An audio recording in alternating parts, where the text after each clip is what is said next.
안녕하세요. 슬기로운 구조생활입니다. 오늘은 토목구조기술사 126회 4교시 6번 문제를 풀어보도록 하겠습니다. 포스트 텐셔닝 거더의 마찰 손실, 즉 긴장력 손실에 관련한 문제인데 긴장력 손실 관련 문제가 종종 출제가 되죠. 그래서 문제에서 긴장력 손실 관련 관계식을 다 주고 풀라고 하는 문제도 있고 지금과 같이 유도를 하거나 혹은 이제 외워서 그 문제를 풀어야 되는 문제도 있는데요. 물론 이제 그 관계식을 외워서 적용을 하시면 되지만 그림과 같이 미소 요소를 이용해서 관계식을 쉽게 유도할 수도 있는데요. 미소 요소의 평형 조건을 이용하면 곡률 변화에 따른 수직 반력 N은 P 곱하기 D 세타가 된다는 것을 확인할 수 있게 됩니다.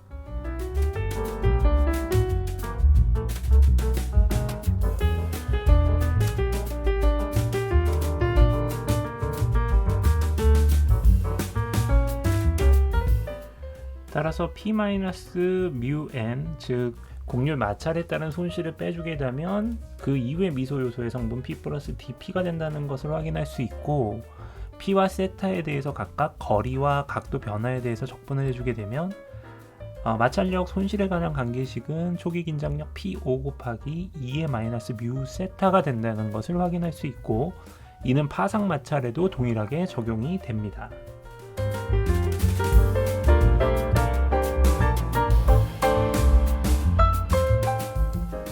마찰력 손실 관계식을 이용해서 파상 마찰과 곡률 마찰에 대한 긴장력 손실을 계산을 해줍니다. 그림과 같이 표를 그리고 각각 곡률 변화와 파상 마찰에 대한 변화값을 산정을 하게 되는데, 곡률 변화량은 시점에서 변곡점까지 2차 포물선 관계식으로 정점에서의 dx dy로 계산을 할 수 있고, 구간별 곡률 마찰과 파상 마찰 값을 계산해서 누적 값을 계산합니다.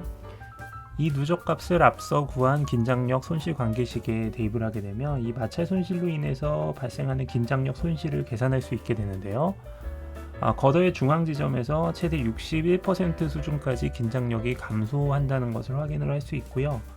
결국은 최초 제킹 포스 4116kN에 대해서 이 구간별 긴장력 손실 값을 계산을 해주게 되면 중앙지간에서 약 2510kN까지 긴장력이 손실된다는 것을 확인할 수 있게 됩니다.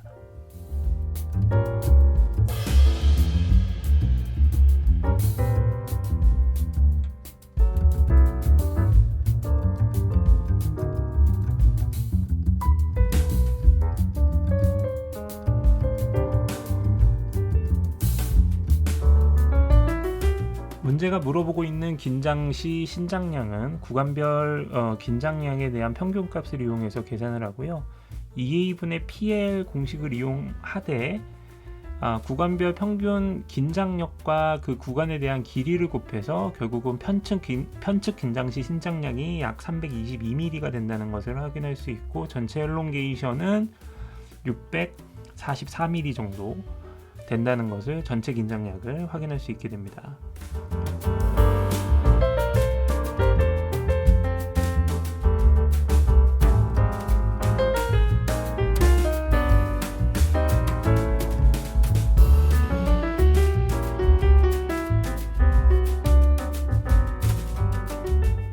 정착구 슬립에 의한 손실량을 계산을 하게 되는데요. 초기 정착구역의 길이당 마찰 손실을 추정해서 가정을 하게 되는데, 초기 긴장력 4116에서 15m 구간까지의 긴장력 손실 3825kN을 빼주고 이 길이로 나눠주게 되면 결국은 단위 길이당 손실은 19.4kN/m가 된다는 것을 확인할 수 있습니다.